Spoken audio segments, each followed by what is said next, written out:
प्यारे दोस्तों, आज हम आपको नाजिया नाम की लड़की की कहानी बताने वाले हैं, जिसे सुनकर किसी की भी आंखों में आंसू आ जाएंगे। खासकर ये वीडियो शादीशुदा लोगों के लिए है, इसलिए आज के इस वीडियो को आखिर तक जरूर देखें। दोस्तों, वीडियो में बताए गए नाम हमने बदल दिए हैं। दोस्तों, नाजिया बहन अपनी कहानी बयान करती हैं और वह कहती हैं कि मेरी शादी एक अनपढ़ आदमी से हो गई, जबकि मैं पढ़ी लिखी हूँ। मेरा ख्वाब था कि जिससे मेरी शादी हो वो पढ़ा लिखा हो और अच्छा कमाने वाला हो, लेकिन पता नहीं किस्मत मुझे कहाँ लेकर आ गई।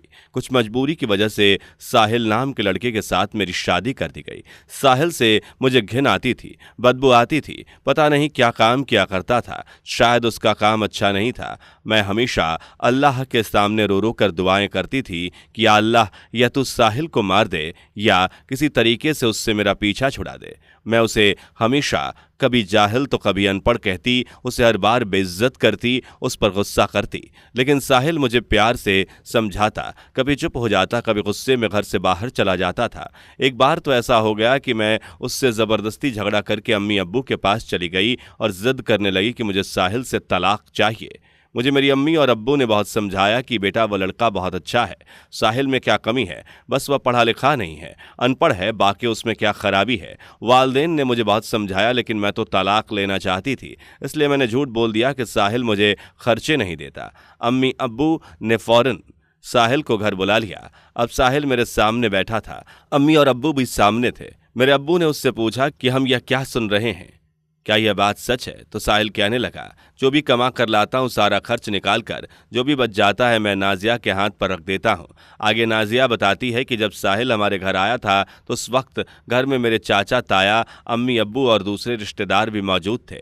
मैंने बात को और ज़्यादा बढ़ाने के लिए कहा कि मुझे 40,000 रुपये महीने चाहिए, सारे खर्च के अलावा। अगर ये शर्त साहिल को मंजूर है तो मैं साहिल के साथ जाने के लिए तैयार हूँ। मुझे मालूम था कि साहिल 40,000 के लिए राज़ी नहीं होगा। साहिल ने जब यह सुना तो खामोश हो गया और सर झुकाकर बैठ गया। वह थोड़ा खामोश रहा, फिर मेरी तरफ देखने लगा, फिर सबको देखने लगा और लंबी सांस ली और बोला कि ठीक है, मैं सारे खर्चे के अलावा नाजिया को 40,000 महीना खर्चा दूंगा, यानी घर का खर्च अलग दूंगा और 40,000 महीना नाजिया को खर्च करने के लिए अलग दूंगा।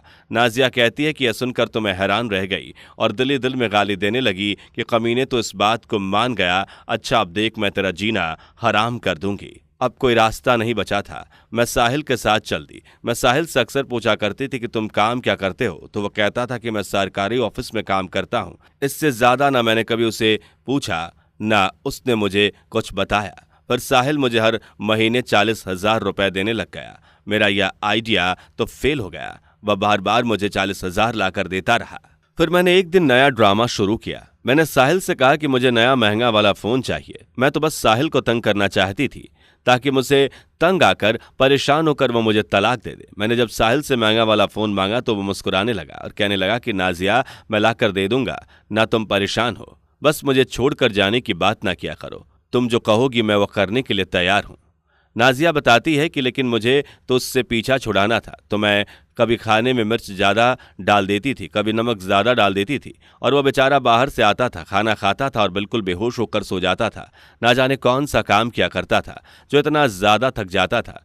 जितनी मुझे उससे नफ़रत थी, उसे उतनी मुझसे मोहब्बत थी। फिर एक दिन यह हुआ कि मैं अपने दोस्त के साथ कार में बैठकर शॉपिंग करने के लिए जा रही थी। शहर के सबसे महंगे और बड़े मॉल में शॉपिंग करने जा रही थी। जब हम एक बस अड्डे के पास से गुजर रहे थे तो मैंने जो नज़ारा देखा, जो मैंने मंजर देखा, वह देखकर बेजान हो गई। ऐसा लग रहा था कि मेरे जिस्म के अंदर से रूह निकल गई। बस साहिल, जिससे मैं बहुत ज़्यादा नफरत किया करती थी, जिसको मैं जाहिल और अनपढ़ कहा करती थी, जिसको मैंने कभी प्यार से खाना तक नहीं दिया था, जिसका मैंने कभी हाल तक नहीं पूछा, जिसे मैं इंसान नहीं समझती थी, जिसे मैंने अब तक कबूल ही नहीं किया था, वही साहिल सर पर बोझ उठाए और किसी का सामान उठाए बस के ऊपर डाल रहा था। वह काम बार बार कर रहा था। मैं खड़ी होकर बहुत देर तक वह नज़ारा देखती रही। वो लोगों के हाथों से बैग लेता, सामान लेता और उठाकर बस पर रखता। दोस्तों, वीडियो पसंद आ रही हो तो वीडियो को लाइक करते रहें। फिर थोड़े से पैसे लेकर जेब में डालता। मैं 1 घंटे खामोशी से छुप छुप कर उसे देखती रही और वह 1 घंटे में 1 मिनट के लिए भी नहीं रुका। इतने में एक शख्स ने बड़ी बेइज्जती के साथ साहिल से कहा, जल्दी से उठा यह सामान, हमारी गाड़ी आने वाली है। मैंने देखा कि साहिल के पैर कांप रहे थे, शायद उसे भूख लग रही थी। उसके हाथ में रोटी का रोल था। साहिल रोल खा रहा था और सामान भी उठा रहा था। मैं कुर्बान जाऊं, मेरा साहिल मेरे लिए किन हालातों से गुजर रहा था, कैसा दुख वह सह रहा था। मैं आंखों से आंसू लिए वह सब मंजर देखती रही। दोस्तों, वीडियो पसंद आ रहा हो तो लाइक करते रहे। फिर थोड़ी देर में उसका काम खत्म हुआ तो वह दुकान के सामने जमीन पर बैठ गया। मैं सोचने लगी, साहिल सारा दिन काम करता रहता है, यहाँ पर दर्द सहता है और रात को मेरी बातें सुनता है। यह सब देखकर मेरा दिल बदल गया, मेरे दिल की दुनिया बदल गई। अल्लाह ने मेरे दिल की दुनिया ही बदल दी। मैं बिना किसी को बताए, बिना कुछ खरीदे घर वापस लौट आई और आकर बहुत रोई। नाजिया बताती है कि साहिल को पुलाव बहुत पसंद था। मैंने पुलाव बनाया। रात को साहिल घर पर आया तो उसे कभी खाना नहीं देती थी, वह खुद गर्म करके खाता था। वह घर आया, मुझे सलाम किया और किचन में चला गया। किचन में जाकर बोलने लगा, नाजिया, आज तुमने तो बड़ा कमाल कर दिया। 1 साल के बाद मैंने साहिल के लिए पुलाव बनाया था, उसको दिया भी था। साहिल मेरे सामने बैठकर वो पुलाव खा रहा था। दोस्तों, वीडियो पसंद आ रही है तो इसे लाइक करते रहें।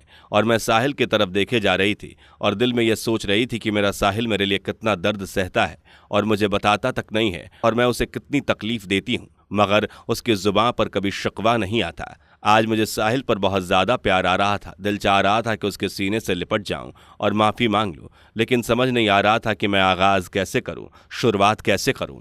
साहिल ने खाना खाया और खाने के बाद जेब में हाथ डाले और पैसे निकाले और कहने लगा, नाजिया, ये लो तुम्हारे लिए 30,000 रुपए। तो नाजिया बताती है कि यह सुनकर मैं चीख चीख कर रोने लगी। मैंने साहिल के पांव पकड़ लिए, उसको चूम लिया और कहने लगी कि साहिल, मुझे कुछ नहीं चाहिए, मुझे पैसे नहीं चाहिए। साहिल यह सब देखकर हैरान था, बस सोच रहा था कि मुझे क्या हो गया। साहिल ने मेरा हाथ थामा और कहने लगा, नाजिया, अगर ये पैसे कम है तो टेंशन न लो, मैं और लाकर दे दूंगा, बस मुझे छोड़कर जाने की बात मत किया करो। मैं तुमसे बहुत प्यार करता हूँ, मैं खुद को तुमसे दूर नहीं रख सकता। मैं जल्दी से साहिल के सीने से लग गई। आज मुझे ना कोई महंगा फ़ोन चाहिए था, ना ही मुझे 40,000 रुपये चाहिए थे, ना मुझे कोई बड़ा घर चाहिए था, ना मुझे कोई गाड़ी चाहिए थी। आगे बहन नाजिया कहती हैं कि हम औरतें अपने शौहर से कैसे मुंह फाड़ कर कह देती हैं कि जब खिला नहीं सकते तो शादी क्यों की, जब मेरी डिमांड पूरी नहीं कर सकते तो मुझसे शादी क्यों की। झगड़े और ताने देना शुरू कर देती हैं। कभी अपने शौहर का वो चेहरा भी देखना जो मैंने अपने साहिल का देखा था। इस कहानी में समझने वालों के लिए बड़ा सबक है। दोस्तों, वीडियो पसंद आई हो तो वीडियो को लाइक ज़रूर करें और चैनल को सब्सक्राइब जरूर करें। हम मिलेंगे बहुत ही जल्द आपसे एक नई वीडियो के साथ। खुदा हाफिज।